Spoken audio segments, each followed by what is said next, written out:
जय श्री कृष्णा। वैशाख महीने की कथा व महात्म। ये महीना बहुत ही पवित्र है। वैशाख महीना में हर तिथि और हर वार बहुत ही शुभ व पवित्र है। इसमें बहुत सारे रीति रिवाज व त्यौहार आते हैं। ये महीना बहुत ही पवित्र है। इसकी कथा अवश्य सुने और प्रभु नारायण का ध्यान करें। इसकी कथा इस प्रकार है। वैशाख महात्म का पहला अध्याय। मनुष्यों में श्रेष्ठ नर और नारायण को नमस्कार कर, देवी सरस्वती और व्यास जी को प्रणाम कर उनकी जय बोलता हूँ। सूत जी बोले, परमेष्टि ब्रह्मा के पुत्र नारद जी से राजा अम्बरीश ने पवित्र वैशाख महीने का महात्म पूछा। राजा अम्बरीश बोले, हे ब्राह्मण, जो संपूर्ण महीनों के महात्म वर्णन किए गए हैं वह मैंने अच्छी तरह से सुने हैं। सभी महीनों में वैशाख महीना श्रेष्ठ है, अतः वैशाख का महात्म विस्तार से कहिए।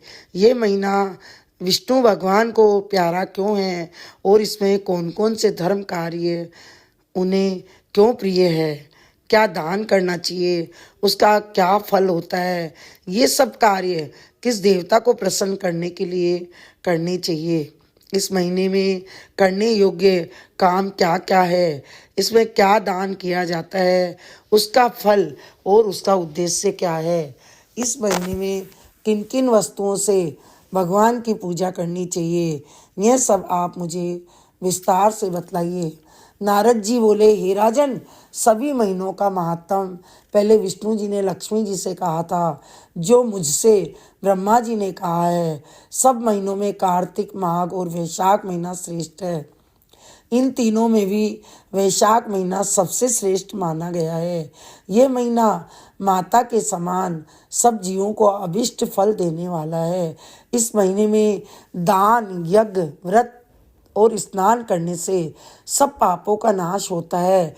यह महीना धर्म, कर्म, यज्ञ और तप का सार है। इसकी देवता भी प्रशंसा करते हैं। यह महीना विद्याओं में वेद विद्या के समान, मंत्रों में प्रणव, वृक्षों में कल्पवृक्ष, गौवों में कामधेनु, नागों में शेष, पक्षियों में गरुड़ के समान है। देवों में विष्णु, वर्णों में ब्राह्मण, प्रिय वस्तुओं में प्राण और मित्रों में भार्या के समान है। नदियों में गंगा के समान, तेजस्वियों में सूर्य, शास्त्रों में चक्र, धातुओं में स्वर्ण और विष्णुओं में शिवजी के समान, रत्नों में कौस्तुभ मणि तुल्य, धर्म के लिए सब में उत्पन्न करने वाला है और कोई महीना नहीं है। मेष की संक्रांति वैशाख महीने में सूर्योदय से पहले जो मनुष्य स्नान करता है उससे विष्णु भगवान लक्ष्मी जी सहित अत्यंत प्रसन्न होते हैं।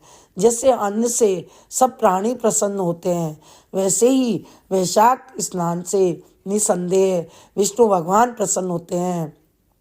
वैशाख स्नान करने वाले मनुष्य और जो उनका अनुमोदन करता है वह भी सब पापों से छूटकर विष्णु लोक को जाता है। मेष राशि के सूर्य में वैशाख महीने में प्रातःकाल एक बार भी स्नान कर जो मनुष्य आहिक करता है वह महापापों से छूटकर विष्णु लोक को पाता है।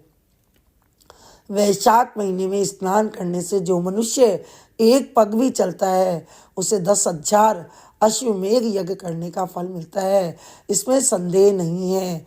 एकाग्र चित्त होकर जो ऐसा संकल्प भी करता है उससे भी निसंदेह 100 यज्ञ का पुण्य मिलता है।